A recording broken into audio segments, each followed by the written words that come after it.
And that's why Vladimir Putin never calls anymore. Anyway, enough of my personal life, you're here for the food. It's spring at the moment and I fancy a curry, but I fancy something light and bright. I know, let's cook green coriander curry. Or Dania chicken to give it its proper name. It's a fragrant, colourful and cheap Bengali curry. It doesn't use a lot of ingredients, but it does use a lot of fresh coriander. So if cilantro isn't your thing, then do try one of my other curry recipes. There's a playlist. Here's the ingredients list. I'll put a copy of these down in the comments below so you can copy. Okay, so our first step, I've skinned our chicken legs and I've actually separated them into, if you can see where I've cut it, I've cut the drumstick from the thigh.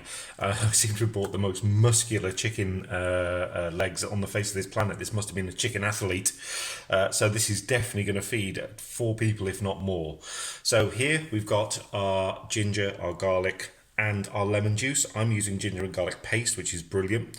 If not, I'll put the equivalent ginger and garlic sizes of bulb and just put them in a pureer with a little bit of water, puree it up, put in your lemon juice. And now it's time for a little bit of chicken massage. I didn't think I'd be saying that this morning. And we're simply going to now massage this all over our chicken, making sure it's nicely covered. Please make sure you use a non-metallic bowl for this because this has got lemon juice in it, and of course the metal sometimes kind of, especially as we're going to marinate this, it can taste the lemon, so the acid from the lemon reacts with the metal. So make sure this is a non-metallic bowl. Get these nice and marinated, and once they're marinated, I'm just going to put cling wrap on this and pop them in the fridge. Now, at least 30 minutes, preferably overnight. Now, this is going to be for my dinner, which means that this is probably going to have, about 6 hours before I start the next process. So let's get these wrapped and in the fridge. Well, I don't know about you, but I'm certainly ready for dinner. And here's our beautifully marinated chicken. And all the, of course, the acid from the lemon juice and the acids from the from the garlic and ginger will have kind of nicely marinated these, made them nice and soft, ready for frying. But we have got a little bit of work we're going to do first.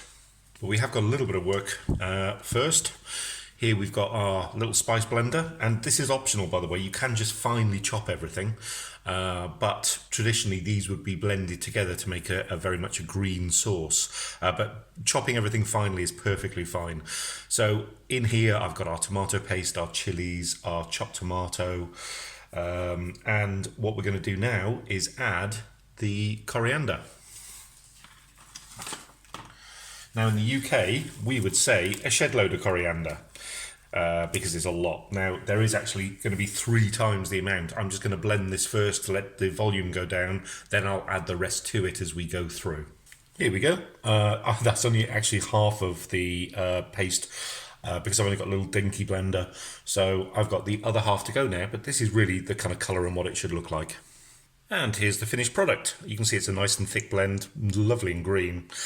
Also, don't be afraid to add some water to your blender and your blending if you're finding that, because the coriander is quite bulky, you might need that just to give the blades a little bit of purchase. So do add some water to it, that's fine.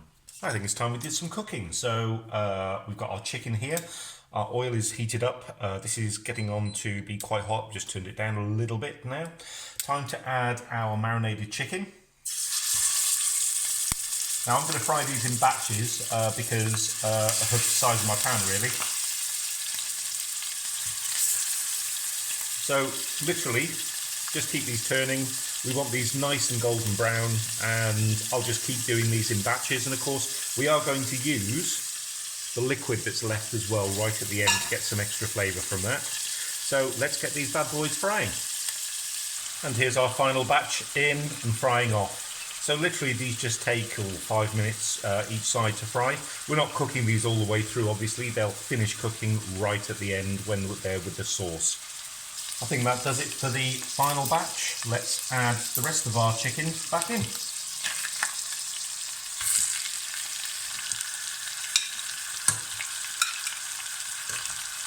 A rather muscular chicken, it has to be said. What we're going to do now, I've got the heat on kind of medium at the moment. We're going to add our coriander and tomato mix. And this is where it's going to be flavour onto our Olympic chicken. Ah, the smell of that fresh coriander just hits you. So I'm going to give this a stir now and combine the sauce into the chicken juices and the oil that was there. So let's give these a stir.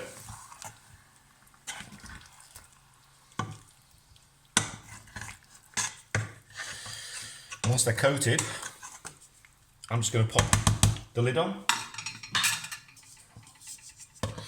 Leave it a little bit ajar here at the edge, and I'm just going to let that bubble away. I might turn the temperature down a little bit, but I'm going to let that bubble away for maybe 5 minutes just to get the sauce to combine. Smelling absolutely amazing. Now, our kind of last step apart from seasoning, I've got our yogurt and I've given it a bit of a whip with a fork, and I know that sounds a bit odd, but it does kind of aerate it and makes it slightly lighter. So in goes our yogurt.